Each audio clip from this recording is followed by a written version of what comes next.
I'm here at Trafalgar Elementary, learning about art. We're learning about the solar system as part of the Arts Reach program, offered here at the school.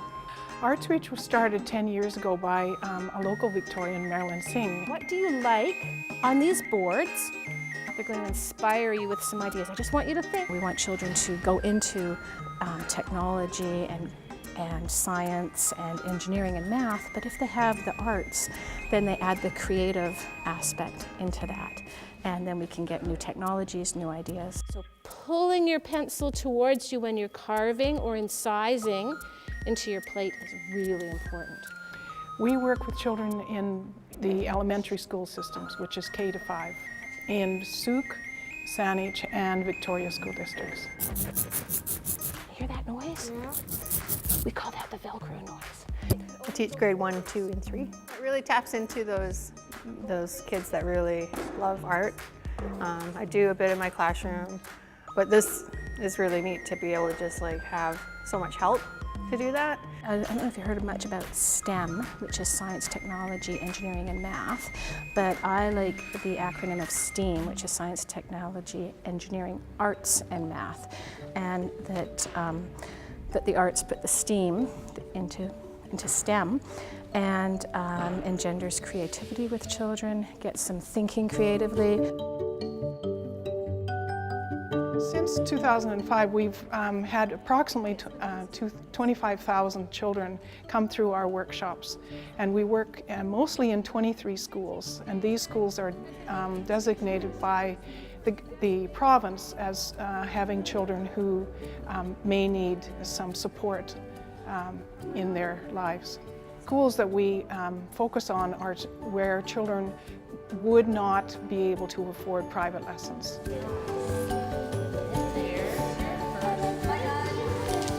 Cool. What did you create today in Arts Reach? Well, basically, it's supposed to look like the sun and stars, as you can see in this picture, but in this picture, I did 3 of them, 1, 2, 3. And I sang a dabbing song when I did that. Oh, can you sing me your song? What was your dabbing song? The Batman theme song. Instead of na na na na na na, it was dabba dabba dabba dabba dabba dabba. Last term we did dioramas on the solar system and been learning about constellations. So this was really pretty neat. Yeah. That's what their theme was. I created the dwarfed planets. The dwarfed planets? Yeah, okay. The planets that are not real planets anymore. Mm-hmm. And I created 2 of the real planets. 2 of the real planets. This is Jupiter. Yeah. And this is Saturn. You get to be creative by doing your own colors and doing something different. It changes so much when it's on a different color background or has different colors of ink. I absolutely love this job. It's so rewarding, and I get to work one-on-one. I get to work with big groups. I also get to work in the after-school program where I get to build more of a relationship with the children over 6 weeks. So it's absolutely everything. I love it all. Whether it's visual art or dance or theater, they become strong individuals within themselves, and it builds their self-esteem. A little scary at first to get up there and try the ink, and then, oh, that worked. I can put on 2 or 3 inks. Oh, let's explore with that. Let's explore with putting more than one. So risk-taking and creativity. It just gives the kids a chance to really use their hands in a positive way and just feel really proud about what they're doing, because they just get super excited and they can hear their friends, commenting and being positive about their pictures, and you can just feel that sense of confidence. It takes a community to raise a child, and we feel that we are involved in the community, and you can be involved too by supporting Arts Reach. One of the things I love most about this Arts Reach program today is kids were off of their computers, off of their little handheld devices, and they were doing relief printing. What a relief arts in the school systems can be for your child. I was fortunate enough to attend an art school myself as a child, and Victoria is so lucky to have this program. For Community Producers, I'm Kathleen Burton. You had fun today. You like the Arts Reach program? Yes. Yeah, me too.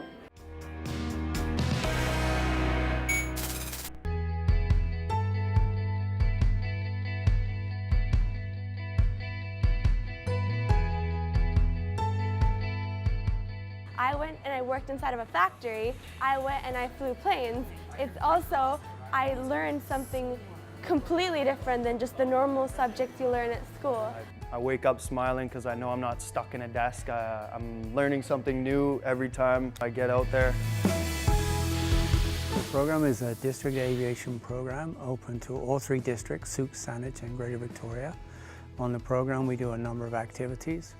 One of them, which I'm really excited about, is one of the reasons we're here at Viking, is the Work Experience program, where our kids go out into the aviation industry in and around Victoria and spend 5 weeks working in the aviation industry. Viking Air has been in business since 1970. We are an aerospace manufacturing company. We support 7 out of production de Havilland aircraft models. So there's the big ones are the de Havilland Beavers, the Single Otters, the Twin Otters, the ones you see flying around Victoria in the Inner Harbour. So we manufacture all the spare parts and provide those to the operators and the people who fly those airplanes. About 10 years ago, we put this aircraft back into production, the Twin Otters, and then we've since built 112 so far, 113, 114. They're coming off the line every 3 weeks. We build 18 a year, so that keeps us really busy. The more the kids can have some sort of interactive or hands-on experience in a workplace, the more connected they feel, the more they're experiencing themselves as, oh wow, I can do this, this is what this is like. So that confidence is already building. Yeah, meeting all these new people, all the employees, and all of them have been really nice. I'm happy to be here, yeah. It's well exceeded my expectations. I mean, it's almost surreal to be able to work in such an environment, to work in an active aviation manufacturing plant and work alongside the people that build airplanes for a living. It's an incredible experience to be able to work shoulder to shoulder with them. The key has been to have industry partners who are keen, who are passionate, and who are willing to put in some time and effort to create an experience for kids that gets them really involved. When you get into this industry, it attracts people who love airplanes, and they love to share that passion with others. So this has really been an opportunity for everyone in the organization to share that with the kids. I've learned how to file very, very well because you have to be very precise here because it is for an aircraft. So you can't be off with the numbers. It needs to be exactly accurate. Otherwise, it's not going to fit into the parts they're making.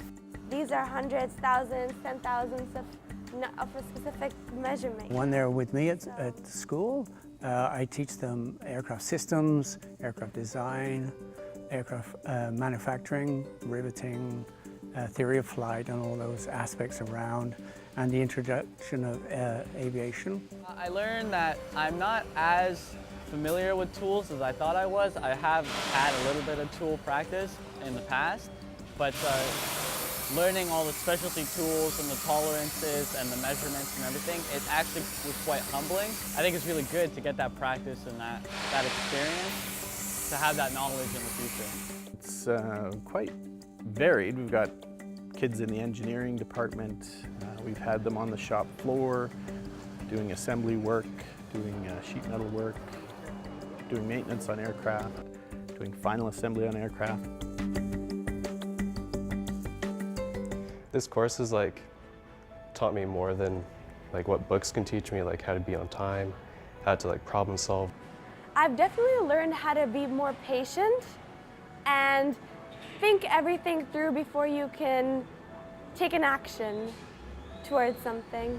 It's getting you up and getting you to a place to get to work. It's teaching you how to be a better citizen in life. probably 50-50 split of students that want to be either engineers or mechanics and or pilots. And some of them have actually started their pilot training already. So my hopes that they will, you know, follow their dreams and succeed. Definitely has garnered, for me, a lot more respect for the people and for the aircraft to see the work and the detail that goes behind it. So when I go into aircraft maintenance, it's just like, it's more knowledge and more background. If they were to want to work in the aerospace industry, if we're looking for somebody in the future, we'd hopefully have a good pool of them in the area that we could choose from. This is engaging kids in a different way. They're maturing, especially out of the work experience opportunities. They come out almost like the bar gets raised and they really fill it out and rise to it. And their lens is never the same.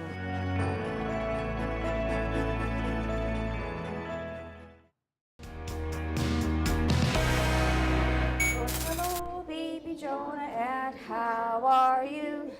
How are you? How are you? In addition to reading, writing, and arithmetic, schools are also teaching real-life skills. We're here in the Cowichan Valley to join a grade 2 class to find out a bit more about empathy. He's looking around at everybody. And Elijah? He's a little more stronger. He's looking stronger. Wow, you kids are really using your good observation skills today and noticing all these changes in baby Jonah. Emotional literacy is really starting to come on in the forefront, like physical literacy. It's just the community is much more aware of the needs of people, bullying and being a bystander. And I think it stems from childhood. So what do you see baby Jonah doing, boys and girls? Trying to get it. Madeline? Grabbing it. He's grabbing it. Did he do that last time he had the sock on his foot? No. Roots of empathy can have a very positive effect in a classroom. Teachers have expressed that they see it become more of a caring community. It's a school-based program that is aimed to help children learn about empathy, and they do that by building a relationship with a baby that comes into the classroom once a month for the school year. And as they watch the baby grow and develop and build that connection, and as we explore topics, you know, about feelings and emotions and development, they can really reflect on their own life and their own feelings and start to understand themselves deeper, which helps them then to be able to put themselves in other people's shoes and become more caring and sensitive to the needs of others. Just doing this program just makes me be more aware of what's going on with them. So then when the kids ask, I know anything to do with Jonah now. I think he's trying to crawl. He's trying to crawl? He just had a fall. What did he do? Pretty easy going. He's kind of adaptable. I was sitting. And there is a national organization, and there's an attempt to make the program similar in every classroom.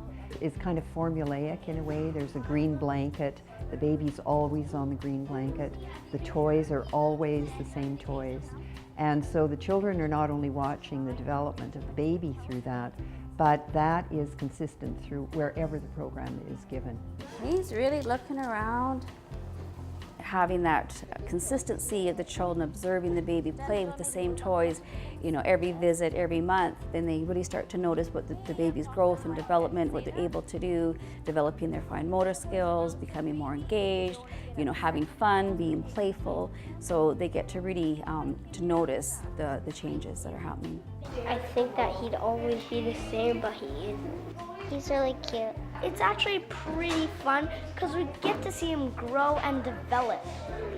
So, like, he's getting stronger after the past few months, and he's been quite well. Having the little kids, especially in a grade 2 class, work with a little baby who has no preconceived notions, and they get to see how their actions influence the child and influence their peers. So I think it's really important. Emotional literacy is really important today. How long does he sleep for? Well, he'll have one good sleep for 3 to 4 hours. There are no right or wrong answers in Roots of Empathy. Everything is acceptable, and it's perceived as a valuable contribution. This has a great effect on their academic confidence. on their response to school, on their ability to relate to their peers. The girls tend to want to hold the baby a little bit more. They want to have maybe a mothering instinct, but the boys I find have shown the biggest strides because they get to see how their actions are perceived from their peers, but also with the baby. So I think the boys really are learning a lot more at this point in time. You know, we're social beings and there's always social settings that we're in, and I think especially now with kids being so engaged in technology, that not having the face-to-face connection can be a bit of a detriment for them to read social situations or social cues. So being cued to that in the classroom, to be encouraged to be noticing the baby's reaction, understanding what the facial expressions mean, that they're able to sort of predict what's happening for the baby. So it gives them that literacy and that language to understand and to be able to express the feelings and emotions and to read the social cues. A few of the parents that I've spoke to came up and said that it's really helped their son or daughter just to become more empathetic towards their brothers or sisters at home. Oh my goodness, what is he doing now, boys and girls? Have we heard him laughing before? Wow, so many firsts today. There's compelling evidence that shows when Roots of Empathy is in a classroom, there is a decrease in aggressive, antisocial behavior and a concomitant increase in pro-social behavior. And in a classroom, that's looked upon as sharing, taking turns. We watch it on the playground where they just become so much friendlier outside. They play in a better way. If somebody seems to be in a bad mood, they're the first kids that are over there trying to help them out and get them in a better frame of mind, walk away with them. It's like you can see the lifelong skill for sure. When you can articulate your feelings, when you can perceive how they affect other people, it makes you a much more civil human being. And that would be the goal of the program. Learning more about empathy, I'm Heather Leary, community producer, Shaw TV. How can you resist that face? Mommy Carrie, we'll see you soon. See you very soon.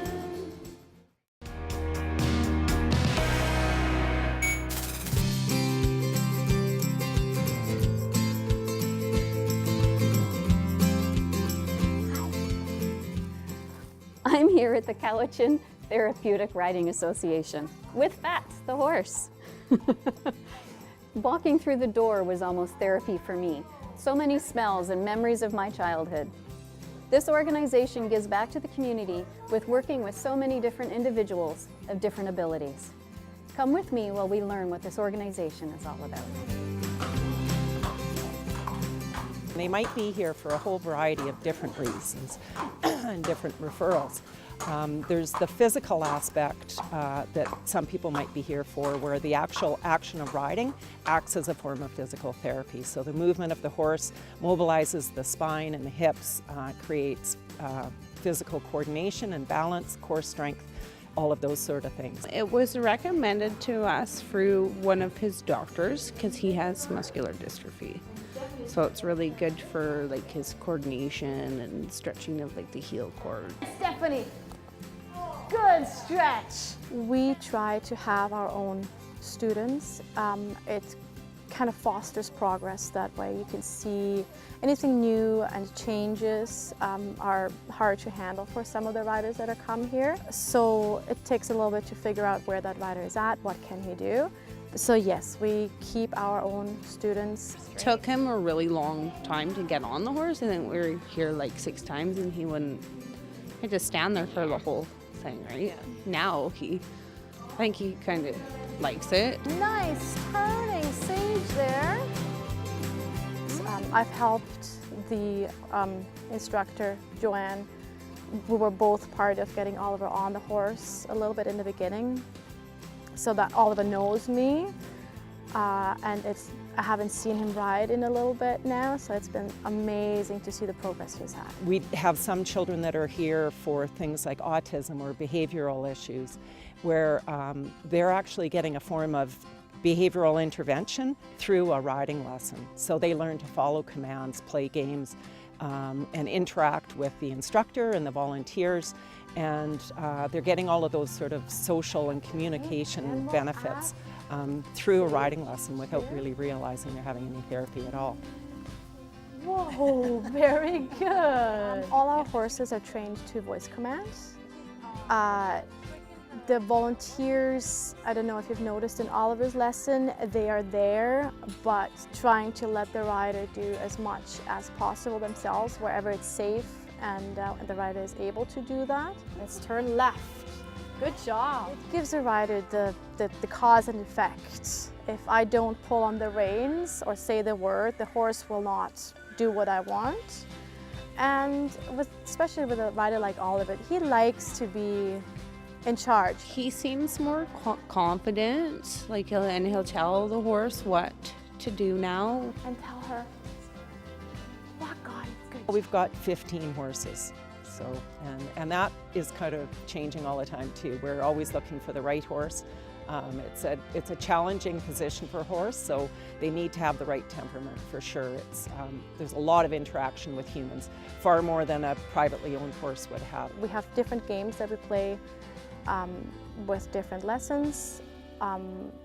With Oliver, I wanted to do it covers the letters of the alphabet, it covers finding it. I did up, down, where he wants it, I did left, right. And out of this one little game with learning the letters of the riding ring, it can recover a lot of ground.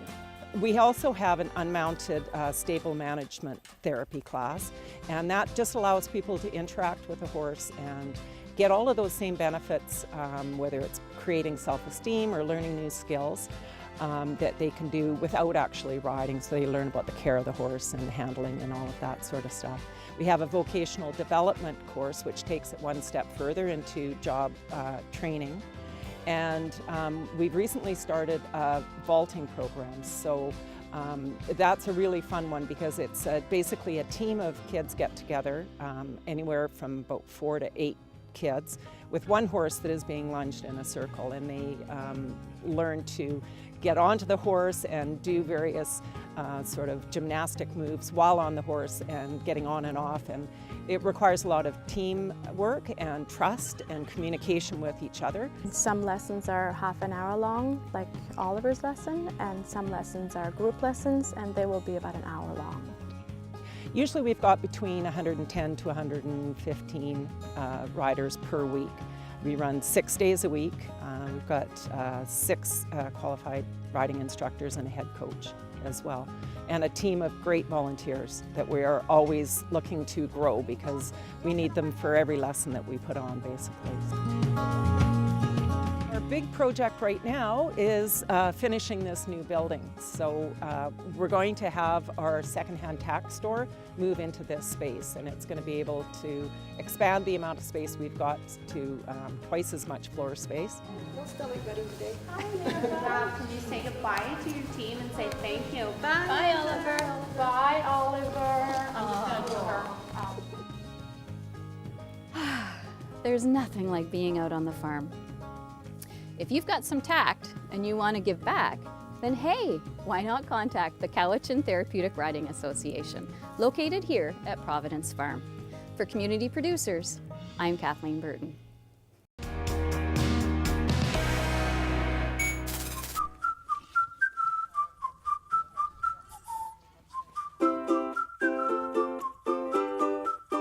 This is Trafalgar Park in South Oak Bay. It's the park that overlooks Trial Island, and you can park your car at the top, but the park actually extends from there all the way down a rocky cliff down to the ocean. And right here today we've got a group of students from Margaret Jenkins, and they are helping to remove invasive plants in the Garry Oak ecosystem. The gorse is really invasive and it kills out all the native plants. So we're trying to get the gorse and broom out and the Himalayan blackberry so that we can keep the Garry Oak ecosystem. Before we came in here, it was a massive gorse, which is probably one of the nastiest of all of shrubby invasive species we have around here. What was here before the gorse arrived, probably 50 or 60 years ago, nobody knows. But one of the cool things is that we still see little patches of native plants here and there, even in the thickets of gorse, and we have at least 2 rare species that occur in the park. We want to make the Sagary Oak meadow so some of the western bluebirds can come back. Help the environment so the Garry Oak trees can grow. We are very involved and committed to nature-based education. So this is part of our science, this is part of social studies and social responsibility, so it all ties together beautifully. And what I'm finding is the students are writing about it and they have a lot to say, so it's improved their writing as well.